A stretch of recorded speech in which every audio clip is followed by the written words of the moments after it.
Nós vamos meditar nesta noite sobre esse tema, Jesus e a sua entrada triunfal em Jerusalém. Quero convidá-los então a ler comigo o texto. Diz assim a palavra do Senhor. Evangelho de Marcos, capítulo de número 11, verso de número 1 em diante. Diz assim: Quando se aproximavam de Jerusalém, de Betfagé e Betânia, junto ao Monte das Oliveiras, enviou Jesus 2 dos seus discípulos e disse-lhes: Ide à aldeia que está adiante de vós, e logo ao entrar, achareis preso um jumentinho, qual ainda ninguém montou. Desprendei-o e trazei-o. Se alguém vos perguntar, por que fazei isto?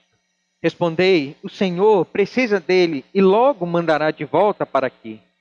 Então foram e acharam o jumentinho preso junto ao portão, do lado de fora da rua, e o desprenderam. Alguns dos que ali estavam reclamaram: Que fazeis, soltando o jumentinho?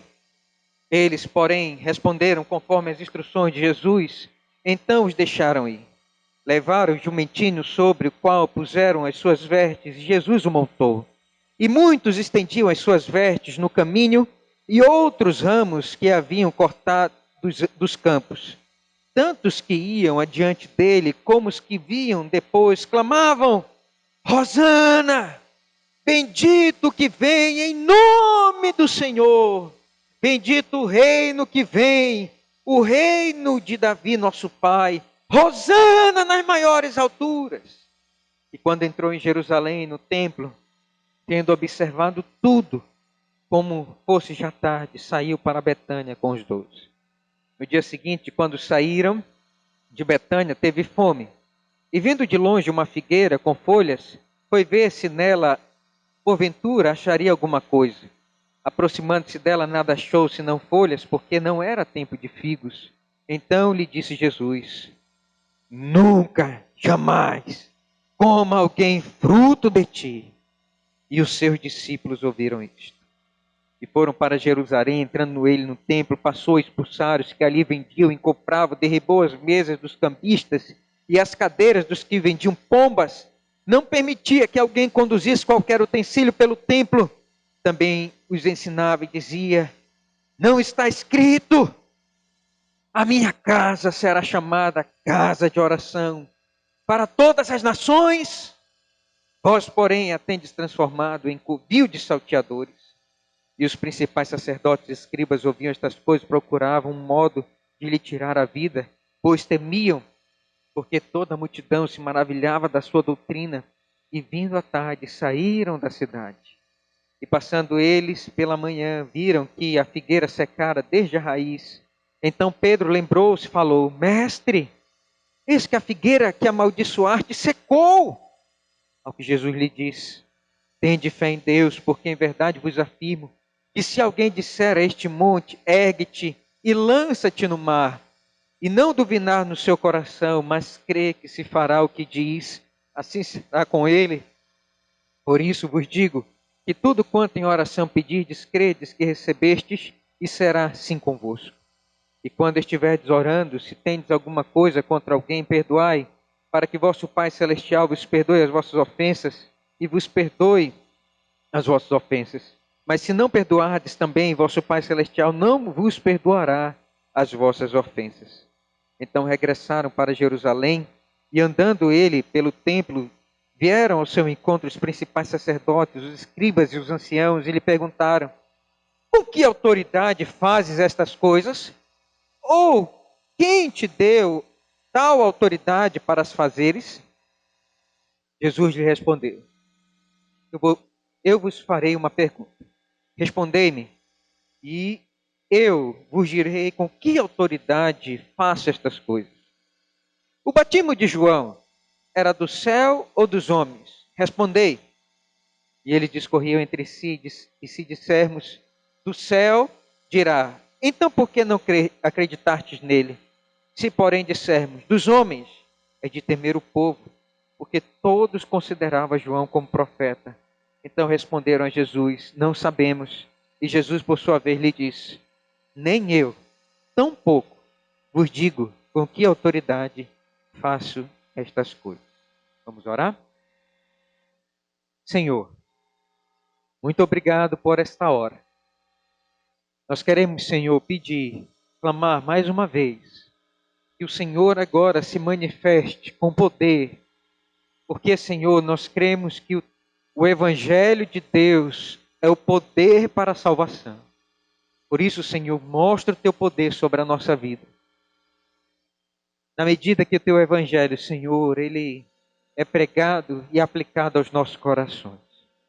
Que o Senhor, por favor, nos dê agora uma paz profunda para ouvir as tuas verdades. Cuida de nós, Senhor, por favor, no nome de Jesus. Amém. Meus amados irmãos e irmãs, nós estamos então começando uma nova sessão, capítulo de número 11. Mas para que nós entendamos que está aqui no capítulo de número 11, nós precisamos entender o contexto. Qual é o contexto?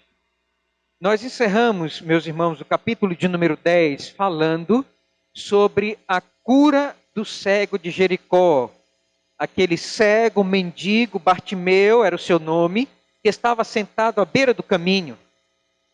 E nós vimos, meus irmãos, que o Senhor Jesus Cristo estava passando por Jericó para ir para Jerusalém, porque eram os seus últimos dias aqui na face da terra. Jesus estava encerrando o seu ministério, Jesus estava indo para Jerusalém para ser, irmãos, preso, condenado, morto e sepultado. Mas ele disse que ressuscitaria ao terceiro dia. Mas antes de que isso acontecesse, 25 quilômetros antes, a distância de Jericó para Jerusalém, nós vemos então o Senhor Jesus Cristo fazendo a cura daquele cego Bartimeu. Qual é a verdade teológica, meus irmãos, que nós aprendemos aqui no domingo passado? Qual foi? Nós aprendemos, irmãos, que há pessoas que não têm, meus irmãos, a visão física, luz física, mas que têm um entendimento e uma visão e uma luz muito maior na sua alma do que aqueles que têm. Bartimeu foi o único diante daquela multidão que gritou exclamando: Filho de Davi, tem misericórdia de mim. Foi o único que viu aquilo que aqueles que tinham visão não conseguiram ver em Jesus, que era o Filho de Deus, o Filho de Davi, o Messias, aquele que era prometido pelos profetas, passando pela última vez em Jericó. Nós aprendemos, meus irmãos, essa verdade teológica. Jesus, ele veio para poder, irmãos, abrir a visão dos homens, para que eles vejam que ele é o Filho de Davi, o Filho de Deus, o prometido do Senhor que veio salvar o seu povo pelo seu sacrifício. Ninguém naquela multidão viu, somente o cego Bartimeu viu que ele era o Filho de Davi. Nós, irmãos, vemos que Marcos registrou isso aqui para que nós aprendamos que nós temos que olhar para Jesus com os olhos corretos, com a visão correta. Eu e você, nós temos que crer e colocar o nosso coração em fé em Jesus, naquele que é o Filho de Davi, e que pode tratar não somente da nossa visão física, mas também pode curar a cegueira da nossa alma, e pode nos dar luz para a eternidade. É esse Jesus que nós vemos aqui subindo para Jerusalém. No capítulo de número 11, meus irmãos, então, nós vamos ver o Senhor Jesus Cristo entrando em Jerusalém. Marcos, ele registra essa entrada triunfal. Era a época da Páscoa. E todo judeu, a partir dos 12 anos de idade, num raio, irmãos, de 25 quilômetros, ele tinha a obrigação de subir para Jerusalém para comemorar a Páscoa. A Páscoa era uma festa alegre, um momento de prazer para o judeu, era um momento de alegria para o povo, porque eles iriam imolar o cordeiro. Era a Páscoa de Deus. Eles iam tomar a Páscoa que Moisés, há muitos anos atrás, havia dito para que eles, de geração em geração, comemorassem. E quem estava entrando em Jerusalém? O Cordeiro de Deus estava entrando em Jerusalém. E é isso, meus irmãos, que nós vamos ver aqui. Esse é o ápice, irmãos, do ministério de Cristo. Esse aqui, meus irmãos, é o apogeu da vida do nosso Senhor Jesus Cristo. Ele está nos últimos capítulos do seu ministério. Ele está nos últimos momentos de vida. E o objetivo, irmãos, então, deste capítulo é mostrar para mim e para você a aparição do Messias. A aparição pública do Messias. Até aquele momento, o Senhor Jesus Cristo, irmãos, ele se revelava, mas não de modo claro. Agora ele vai montar em cima de um jumentinho, entrar de maneira triunfal e vai mostrar que ele era o Messias esperado. Esse é o objetivo deste capítulo. Nos apresentar publicamente o Messias. E eu quero aqui, meus irmãos, destacar 3 verdades deste texto. Então, em primeiro lugar, nós vamos olhar aqui a entrada do Messias. Irmãos, está aí então, a entrada está acontecendo do verso de número 1 até o verso de número 11. Vamos ler? Diz assim: Quando se aproximavam de Jerusalém, de Betfagé e Betânia, junto ao Monte das Oliveiras, enviou Jesus 2 dos seus discípulos e disse-lhes: Ide à aldeia que está diante de vós, e logo ao entrar, achareis preso um jumentinho, qual ainda ninguém montou, desprendei-o e o trazei-o. Se alguém vos perguntar por que fazer isto, respondei: o Senhor precisa dele, logo mandará de volta para aqui. Então foram e acharam o jumentinho preso junto ao portão, do lado de fora, na rua, e o desprenderam. Alguns dos que estavam ali reclamaram: que fazeis soltando o jumentinho? Eles, porém, responderam conforme as instruções de Jesus. Então os deixaram ir. E levaram o jumentinho, sobre o qual puseram as suas vestes, e Jesus o montou. Percebam, meus irmãos, o que está acontecendo aqui. Imagine aí na sua mente. Jesus, ele estava entrando em Jerusalém. Mas, meus irmãos, de Betfagé, Jesus manda buscar o jumentinho. Perceba, irmãos, que Betfagé, ela estava localizada, meus irmãos, a 7 quilômetros antes de Jerusalém. 7 quilômetros. E o Senhor Jesus Cristo manda então buscar o jumentinho para poder entrar em Jerusalém. Irmãos, por que Jesus estava indo para Jerusalém? Que cidade era essa de Jerusalém? Por que Jesus estava indo para lá? Nós temos que entender aqui, meus irmãos, a importância histórica da cidade de Jerusalém. Jerusalém, meus irmãos, ela tem um papel muito importante na história da humanidade. Jerusalém, ela está localizada em um planalto de montanhas na Judéia, entre o Mediterrâneo e o Mar Morto.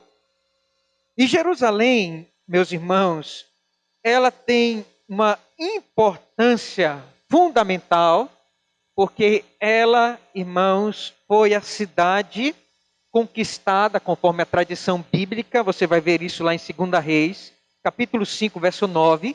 O rei Davi, ele estabelece, irmãos, a cidade de Davi em Jerusalém. E ele coloca ali o seu trono.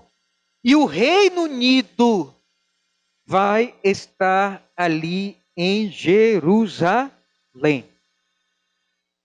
E nós vamos encontrar alguns locais, irmãos, que são considerados santos em Jerusalém.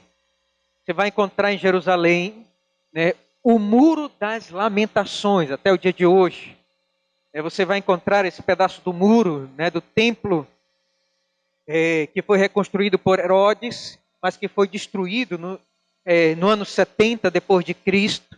E permaneceu esse muro, e esse muro está ali até hoje, e é um ponto histórico de Jerusalém. Mas, meus irmãos, essa cidade também ela é considerada sagrada, porque lá se encontra, meus irmãos, o domo que é islâmico, e esse domo, meus irmãos, aí ele é considerado o ponto focal de oração muçulmana, porque vai dizer aí que Maomé, ele numa noite viajou até Jerusalém e ele ascendeu dos céus falando com Deus, de acordo com o Alcorão. E nós vamos encontrar então, né, esse domo aí, essa mesquita, né, que é chamado de cúpula da rocha até os dias de hoje. E os muçulmanos, irmãos, eles reivindicam, né, Jerusalém para eles. E nós vamos encontrar também ali em Jerusalém outro ponto, né, que nós podemos fazer uma viagem para lá, uma caravana, né, como eu disse, você, né, paga a sua passagem, todo mundo junta, paga a minha passagem também. E aí a gente vai lá visitar em Jerusalém, né, esse local que é muito importante para a fé cristã, e nós vamos encontrar ali que é a igreja do Santo Sepulcro. Conta a história, né, que a mãe do imperador Constantino, ela verificou os fatos históricos sobre a morte de Jesus. E ela encontrou ali, pode passar, né, o monte onde Jesus foi crucificado, e encontrou também, né, o sepulcro, a cova que foi escavada na rocha, né, cedida, né, como nós bem sabemos. E aí então se criou essa igreja, meus irmãos, que é a igreja do Santo Sepulcro. E dentro desta igreja, volta aí a imagem, você vai encontrar, né, essa igrejinha, esse outro templozinho, dentro desse grande templo, que é justamente aonde Jesus possivelmente foi sepultado. Então isso aconteceu, irmãos, no século IV, né, depois de Cristo, né? Então nós vamos ver que até os dias de hoje isso é preservado. Jerusalém, irmãos, ela foi durante a história destruída pelo menos 2 vezes, sitiada 23 vezes, atacada 52 vezes e capturada e recapturada outras 44 vezes, tanto por cristãos como por islâmicos. E por causa da morte de Jesus nessa cidade, essa cidade então ela é chamada de Cidade Santa, por causa da morte do Filho de Deus. Mas, irmãos, o que era Jerusalém? Que cidade era essa nos dias de Jesus? Essa cidade, nos dias de Jesus, irmãos, na época do ministério terreno de Cristo, ela era a capital de Israel. Era a capital religiosa do povo judeu. Era o centro religioso. Era ali, meus irmãos, que estava o governo religioso dos judeus, o sinédrio. Ali estava o templo. E ali Jesus iria enficar a sua cruz. Era então preciso, meus irmãos, o Senhor Jesus Cristo entrar em Jerusalém. Essa era a cidade para a qual ele estava indo. Mas Jesus então, ele vai para Jerusalém, mas ele não vai entrar de qualquer maneira. Como é que Jesus vai então entrar? Marcos vai registrar aqui então esse ocorrido em Betfagé, 7 quilômetros antes. Jesus então, meus irmãos, cumprindo a profecia de Zacarias, ele vai mandar então buscar um jumentinho e ele vai entrar no jumentinho para cumprir a profecia de Isaías, de Zacarias, capítulo de número 9, verso de número 9. E ele vai então entrar, meus irmãos, não como um conquistador, não como um imperador, não como um governante político, mas Jesus vai entrar, meus irmãos, como um conquistador de corações. como um redentor de almas. E esse redentor, ele vai fundar a sua igreja com humildade, montado em cima do jumentinho. Nós vamos ver aí, olha só que diz o verso de número 7. Permaneça com a Bíblia aberta. Levaram o jumentinho, sobre o qual puseram as suas vestes, e Jesus o montou. E muitos estendiam as suas vestes no caminho, e outros ramos que haviam cortado dos campos, tanto os que iam adiante dele, como os que vinham, clamavam. Perceba aqui, irmãos e irmãs, que Marcos vai registrar que Jesus ele subiu com uma multidão de Jericó para Jerusalém. Então, vinha uma multidão atrás dele. Mas naquela época, época da Páscoa, a multidão, ao ouvir os gritos, eles então saíram de Jerusalém em encontro de Jesus. O que aconteceu? Vamos ler aí no verso de número 10. Hosana, bendito o que vem em nome do Senhor. Bendito o reino que vem, o reino de Davi, nosso pai. Hosana nas maiores alturas. E quando, meus irmãos, entrou em Jerusalém, no templo, tendo observado tudo, como se fosse já tarde, saiu para Betânia com os 12. Eu quero que você observe aqui, meus amados irmãos e irmãs, vejam só o entendimento da multidão acerca do Senhor Jesus Cristo. Em primeiro lugar, irmãos, eles usam aqui o termo Hosana. O que significa, meus irmãos, o termo Hosana? Você sabe o que significa isso? Isso significa, meus irmãos, um clamor por salvação.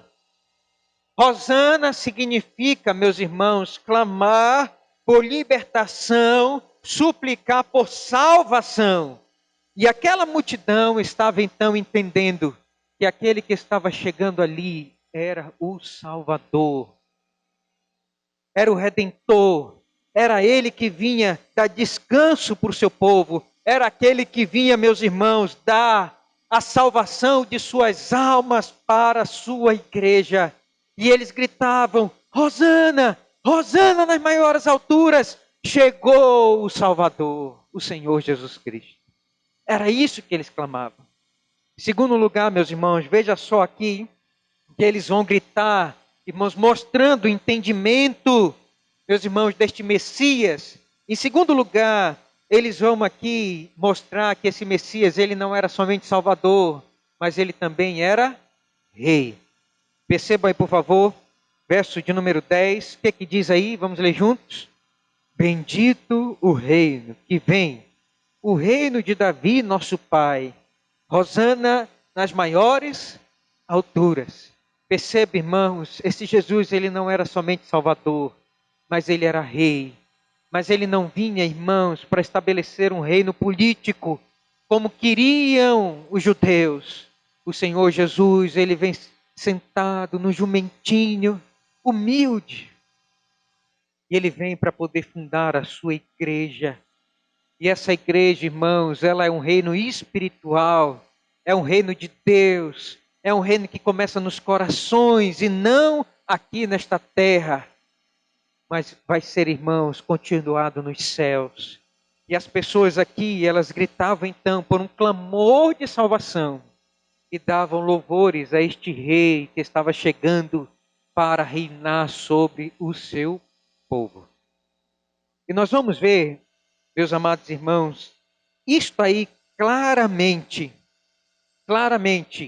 meus amados irmãos, em Atos, capítulo de número 2, verso de número 25 a 32. Vamos ler todos juntos, por favor? Olha só o que o apóstolo Pedro, ele fala aí, irmãos, entendendo o Antigo Testamento, interpretando o Antigo Testamento. Veja só o que ele fala sobre a salvação e o reinado de Cristo. Atos, capítulo de número 2, verso 25 a 32. Olha só. Porque a respeito dele, diz Davi, diante de mim via sempre o Senhor, porque está à minha direita, para que eu não seja abalado. Por isso se alegrou meu coração e a minha língua exultou. Além disto, também a minha própria carne repousará em esperança, porque não deixará a minha alma na morte, nem permitirás que o teu santo veja corrupção. Fizeste-me conhecer os caminhos da vida, encher-me-ás de alegria na tua presença. Irmãos, seja-me permitido dizer-vos claramente a respeito do patriarca Davi, que ele morreu e foi sepultado. Isso aqui quem está falando é Pedro. E o seu túmulo permanece entre nós até hoje. Sendo, pois, profeta, sabendo que Deus lhe havia jurado que um dos seus descendentes se assentaria no seu trono, prevendo isto, referiu-se à ressurreição de Cristo, que nem foi deixado na morte, nem o seu corpo experimentou corrupção. A este Jesus Deus ressuscitou, do qual todos nós somos testemunhas. Exaltado, pois, à destra de Deus, tendo recebido do Pai a promessa do Espírito Santo, derramou isto que vedes e ouvis. Percebam, meus irmãos, Pedro então vai aqui interpretar o Antigo Testamento e vai dizer: Davi falou de Jesus. É esse que vocês clamam aqui, Hosana nas maiores alturas, e que o reino de Davi chegou. É esse Cristo que eu falo para vocês, é Ele quem fez tudo isso. Percebam, meus irmãos, então aqui a entrada desse Messias em Jerusalém, ele chegou, é ele, o Messias, é ele que nós devemos crer.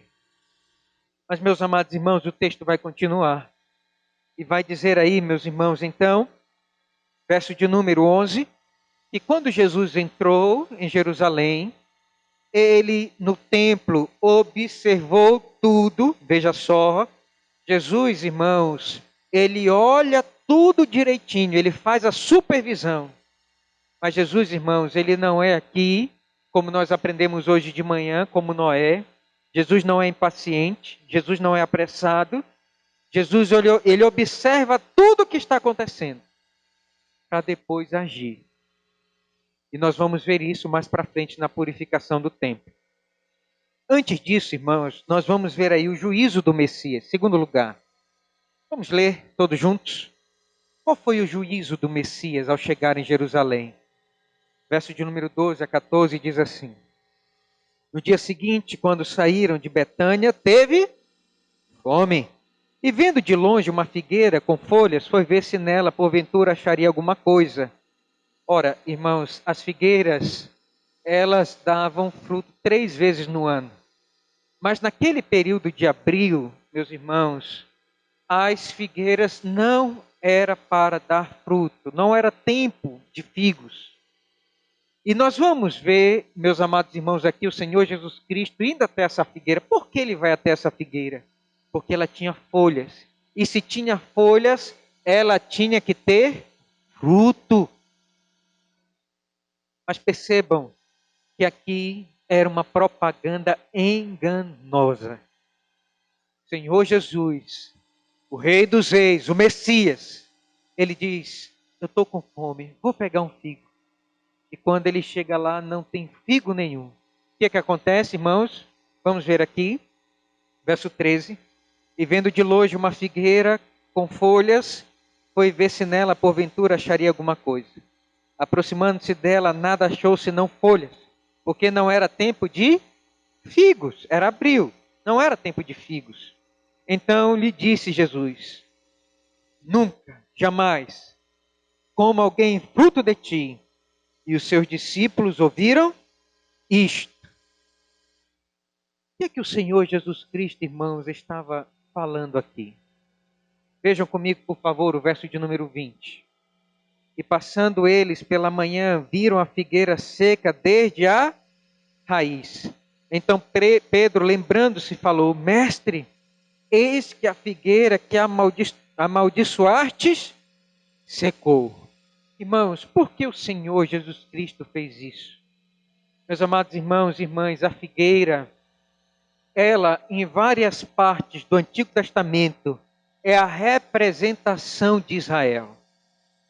E o que o Senhor Jesus Cristo estava fazendo aqui, meus irmãos, era justamente mostrar, ilustrar para os discípulos que ele estava amaldiçoando aquela geração que o entregaria à morte, que entregaria o próprio Messias para ser condenado, rejeitado, irmãos, crucificado pelas mãos dos romanos. Aquela geração era uma geração sem frutos de arrependimento, sem frutos, irmãos, de confissão de pecados, uma geração sem amor pelo Messias de Deus. E o Senhor Jesus Cristo, meus irmãos, então vai lançar essa maldição contra a liderança judaica, porque eram eles que, ao invés de ensinar o povo a lei de Deus e o Evangelho, e de conhecer que ele era o Messias prometido, eles o abandonaram à morte. E Jesus então vai condenar toda aquela geração através, irmãos, da maldição daquela figueira. Por isso ela secou, porque Jesus olhou para Jerusalém e disse: vocês são somente religiosos de aparência. E Deus, irmãos, em Cristo abomina a religiosidade de aparência para os homens ver. E Jesus então amaldiçoa a religião de aparência. Por isso Jesus, ele vai lançar aqui um juízo que vai cair sobre a nação de Israel. Terceiro, irmãos, lugar, nós vamos ver aqui, não somente, irmãos, o juízo do Messias, mas nós vamos ver aqui também o zelo do Messias. Vamos ler aí, por favor, verso de número 15 até o 19, diz assim: E foram para Jerusalém, entrando no templo, passou a expulsar os que ali vendiam e compravam, derribou as mesas dos cambistas e as cadeiras dos que vendiam pombas. Não permitia que alguém conduzisse qualquer utensílio pelo templo. Também os ensinava e dizia: não está escrito, a minha casa será chamada casa de oração a todas as nações. Meus amados irmãos e irmãs, qual era o propósito da casa de Deus?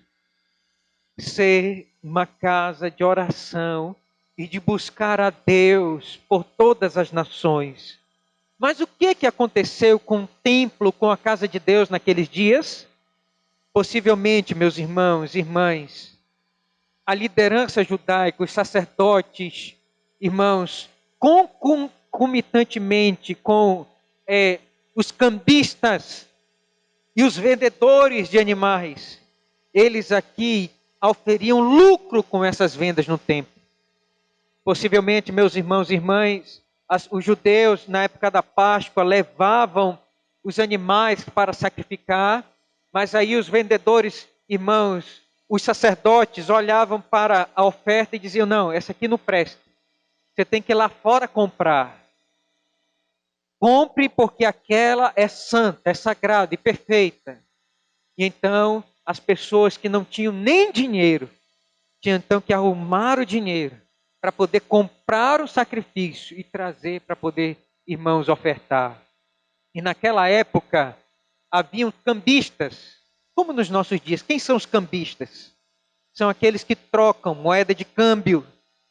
Possivelmente de várias nações vinham judeus para poder comemorar a Páscoa. Nós vamos ver isso em Atos, capítulo de número 2. E os judeus então que vinham, que estavam dispersos, eles vinham e tinham que comprar, irmãos, no dinheiro do templo. E aí então os cambistas, eles colocavam juros para poder fazer essa troca. E quando o Senhor Jesus Cristo chegou ali, ele observou todo aquele cenário, como nós lemos no verso de número 11, Jesus observou, e no outro dia, irmãos, Jesus então preparou o razoague, ele preparou então o laço, e saiu então, meus irmãos, fazendo a purificação do templo, expulsando os vendedores, os cambistas, e ele vai dizer, irmãos, a casa de Deus é casa de oração. E a casa de Deus, ela tem que ser usada para as coisas espirituais, e não para as coisas materiais. Mas perceba, irmãos, qual foi a reação dos sacerdotes? Venham comigo, por favor. Verso de número 18, vamos ler juntos. E os principais sacerdotes e escribas ouviam estas coisas e procuravam um modo de lhe tirar a vida, pois o temiam, porque toda a multidão se maravilhava da sua doutrina. Em vindo à tarde, saíram da cidade. Perceba aqui, note, que os sacerdotes, eles queriam tirar a vida de Jesus. Por que eles queriam tirar a vida de Jesus? Porque, irmãos, o Senhor Jesus Cristo, além de atrapalhar eles no governo da doutrina, além de atrapalhar eles no ensino, vejam só que a multidão, irmãos, ouvia o Senhor Jesus Cristo e se maravilhava da sua doutrina. Esse era o motivo. Mas o segundo motivo também aqui por trás, irmãos, eles queriam tirar a vida de Jesus porque Jesus agora estava atrapalhando na oferição de lucro, estava doendo no bolso. E eles então aqui se juntaram num conselho maligno, num conselho satânico, para poder tirar a vida do Senhor Jesus Cristo. Vamos tirar a sua vida. Vai ser agora. E uns disseram, não, não, calma, agora não. É a época da Páscoa. Calma, deixa passar. E nós vamos tirar a vida dele. E a partir daqui, nós vamos ver então um plano para conseguir alguém. Quem era esse alguém? Judas, um infiltrado, para poder entregar o Messias. Isso vai acontecer no desenrolar aqui do Evangelho de Marcos. Mas em quarto lugar, meus irmãos, para finalizar nessa noite, nós vamos ver aí então, em quarto lugar, não somente a entrada do Messias, não somente o juízo do Messias, não somente, meus irmãos, o zelo do Messias pela casa de Deus, mas nós vamos ver a autoridade de Jesus. Leiam comigo, por favor. Vamos finalizar. Diz assim: então, regressaram para Jerusalém, e andando ele pelo templo, vieram ao seu encontro os principais sacerdotes, os escribas e os anciãos, e lhe perguntaram: com que autoridade fazes essas coisas? Ou, quem te deu autoridade para as fazeres? E Jesus lhe respondeu: eu vos farei uma pergunta. Respondei-me, e eu vos direi com que autoridade faço essas coisas. O batismo de João era do céu ou dos homens? Respondei. E ele discorriu entre si, entre si. Se dissermos do céu, dirá: então por que não acreditar-te nele? Se, porém, dissermos dos homens, é de temer o povo, porque todos consideravam João como profeta. Percebe, irmãos, então, que os sacerdotes aqui, os líderes dos judeus, eles vão aqui fazer uma pergunta capciosa. Percebo aqui que eles agora arregimentaram toda a força para poder desacreditar a Jesus. Eles vão aqui tentar descascar Jesus diante do povo. Ah, ele nos envergonhou? Então vamos envergonhar ele. Vamos mostrar quem é ele. E vai dizer aqui que eles foram fazer uma pergunta para Jesus: quem é que te deu autoridade? Por um acaso foi o povo? É o povo que nos dá autoridade. O povo está do teu lado, é por isso que tu fazes isso? Percebe, irmãos, que os sacerdotes, eles só tinham poder, por quê? Por causa do povo. Percebam que no verso de número 18, eles temiam quem? O povo. Não era Jesus. Eles temiam o povo. E eles, aqui com ciúmes, porque eles estavam perdendo, né, a dianteira para Jesus, a sua autoridade para Jesus. Quem é que fez isso? Quem te deu autoridade? Foi o povo. Percebam que Jesus, ele sempre, quando recebe uma pergunta capciosa, ele faz outra pergunta. Aprenda isso com Jesus. Quando vierem lhe perguntar alguma coisa capciosa do Evangelho para lhe envergonhar, você então tem que ter outra pergunta montada para poder desacreditar o argumento do inimigo. E Jesus faz uma pergunta aqui. né, para eles. Eu pergunto então para vocês, de quem era o batismo de João? Era do céu ou dos homens? E eles aqui então começaram a tremer na base, porque todo o povo cria que João Batista, ele foi o último dos profetas. João Batista, eles criam, vai dizer aqui, eles mesmos vão dizer isso, né, que eles criam, todo o povo cria, que João, ele realmente era profeta de Deus, e eles temeram isso. E eles vão finalizar dizendo, se nós dissemos que é dos homens, nós vamos, meus irmãos, aqui entrar em problema. Então, percebam que Jesus colocou eles numa encruzilhada. Se dissermos que é do céu, Jesus vai perguntar, por que vocês não acreditaram? Se é dos homens, é para temer. Porque o povo diz que João Batista, ele era profeta. E agora? E aí, meus irmãos, eles vão dizer, não sabemos responder. E Jesus, para que não apressasse as coisas, porque ele poderia muito bem dizer, a minha autoridade não vem do povo, a minha autoridade vem de Deus. Mas isso ele só vai dizer, irmãos, diante do Sinédrio.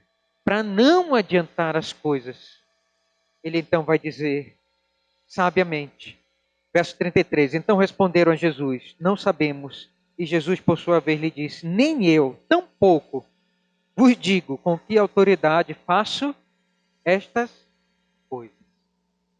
Porque a autoridade dele não vinha do povo, vinha de Deus, vinha do céu. Era com a autoridade divina que ele fazia aquelas coisas. Por isso que o povo se maravilha. Quero concluir, irmãos, então, nessa noite, mostrando para vocês e dizendo, meus irmãos, aqui para vocês, esse é o Messias. Ele está agora, irmãos, sendo revelado publicamente diante dos nossos olhos. E esse Messias, o Senhor Jesus Cristo, ele veio para instaurar o seu reino, a sua igreja. Não como fazem os governantes do mundo. Ele instala o seu reino nos nossos corações. E esse Messias, irmãos, esse rei, Hosana, aquele que vem, irmãos, para instaurar o reino de Davi, ele, irmãos, ama a casa de Deus. E ele ama vidas purificadas e santificadas para ele. E esse Messias, irmãos, ele amaldiçoa a vida daqueles que vivem uma fé de fachada. E nós precisamos acreditar, acima de tudo, que a autoridade com que Jesus faz as coisas é a autoridade do próprio Deus. Quero então, meus irmãos, fazer algumas aplicações desse texto para a nossa vida. Que implicações para a nossa fé esse texto tem? Você pode se perguntar nesta noite. Eu vi sobre Jesus entrando em Jerusalém, mas o que isso implica para a minha fé?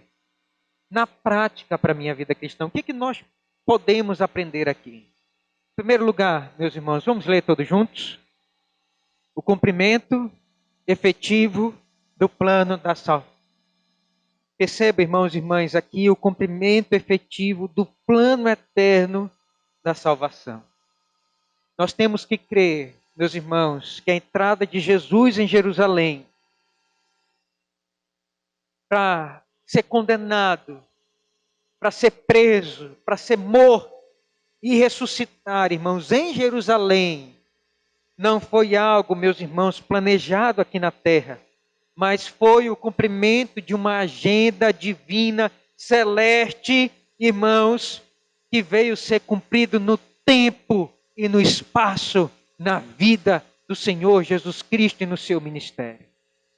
Está aqui, meus irmãos, diante dos nossos olhos, o cumprimento dessa salvação eterna, desse conselho eterno que antes da fundação do mundo, como diz o apóstolo Paulo, foi, meus irmãos, planejado para salvar a mim e a você do inferno. Quem está entrando em Jerusalém? Hosana! Clame! É aquele que vem para lhe livrar das portas do inferno. Hosana ao nome daquele que vem no nome do Filho de Davi. É Ele que vem para cumprir a salvação e nos levar a salvos para o céu. É Ele. Se você ainda não clamou, se você ainda não sabe o que quer dizer Senhor, Hosana nas maiores alturas, então é o tempo de você clamar e suplicar e dizer: Senhor, vem cumprir o teu plano de salvação para a minha vida. É o tempo. Jesus está entrando e Ele está passando por Jerusalém. E Ele está passando pela sua vida. E é o tempo de você clamar como aquela multidão. Dizer: Hosana, vem Senhor e salva-me. E abençoa-me de fazer parte do teu reino. Isso aqui, meus irmãos, é para temer. Porque aqueles que ouvem o Evangelho de Jesus Cristo, aqueles que estão, meus irmãos, às vezes anos e anos, ouvindo Jesus passar e entrar mais uma vez na sua vida pelo Evangelho dele, e não abrir a boca e suplicar, isso pode ser juízo para a sua vida. É o momento de nós clamarmos: Senhor, Hosana, vem com o teu reino sobre a minha vida. Instala o teu reino, o teu governo sobre a minha vida. Esse é o dia e esse é o momento. Segundo lugar, irmãos e irmãs, vamos ler todos juntos, por favor. O cuidado que devemos ter: frutos antes de aparência.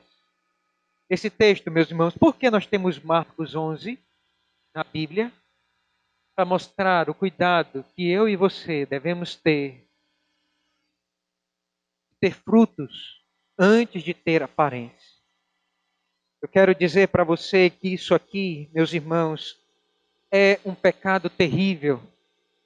Mostrar uma religiosidade de aparência quando não tem conteúdo, quando não tem vida, quando não tem fruto. Isso é de temer. Isso é de temer. Isso é de ter temor no coração. Trema diante de Deus. Porque Jesus, Ele está analisando a vida de cada figueira nesta noite. Cada pessoa nesta noite. Jesus, Ele fiscaliza a nossa vida. Ele é o fiscalizador da nossa vida. E Ele olha para a nossa vida.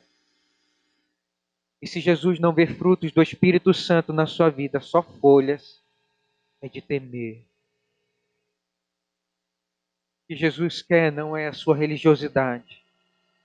O que Jesus quer não é a sua oferta. O que Jesus quer não é o seu dízimo. O que Jesus quer não é a sua presença sentado aqui nesse banco, ouvindo um sermão que você nem sabe o porquê, sentado num banco frio, gélido. Jesus não quer isso. Uma religiosidade de aparência. O que Jesus quer? Jesus quer o seu coração. É isso que Jesus quer. Jesus quer que você tenha vida com Ele. E Jesus, irmãos, vai dizer em João capítulo de número 15, vamos ler todos juntos, por favor? Abra lá. Vamos ler a palavra de Deus. Vamos ler. O que diz aí? Leiamos. Diz assim, João 15, verso 1. O contexto aqui, meus irmãos, é justamente de frutos. Vejam só aí como é que nós podemos dar frutos para Jesus. Eu sou a videira verdadeira, e o meu pai é o agricultor. Todo ramo que estando em mim não der fruto, o que é que ele faz? Ele corta. E todo que dá fruto limpa, para que produza mais fruto ainda. Vós já estáis limpos pela palavra que vos tenho falado. Permanecei em mim, e eu permanecerei em vós. Como não pode o ramo produzir fruto de si mesmo, assim, se não permanecer na videira, assim nem vós o podeis dar, se não permanecerdes em mim. Eu sou a videira, vós os ramos. Quem permanecer em mim e eu nele, esse dá muito fruto, porque sem mim nada podeis fazer. Se alguém não permanecer em mim, será lançado fora, à semelhança do ramo, e secará, e o apanham, e lançam no fogo, e o queimam. Se permanecerdes em mim, e as minhas palavras permanecerem em vós, pedireis o que quiserdes, e vos será feito. Portanto, irmãos, como é que nós podemos ser uma figueira, não de aparência, ter uma religiosidade, irmãos, não somente de folha, a religiosidade verdadeira, a piedade verdadeira é aquela, irmãos, quando nós estamos ligados em Cristo. E o que é que significa ligado em Cristo? É quando nós acordamos de manhã cedo lembrando de Cristo. É quando você começa, irmãos, desde manhã cedo lendo a palavra de Cristo, o Evangelho de Cristo. É quando você passa o dia todo com Jesus Cristo. É quando você tem uma oportunidade de falar da salvação em Cristo para aqueles que estão andando a passos largos para o inferno, você falar de Cristo. Isso é permanecer em Cristo, é viver Cristo. Portanto, meus irmãos, analise. Será que eu estou dando frutos para Cristo? Ou só estou vivendo uma religiosidade de aparência?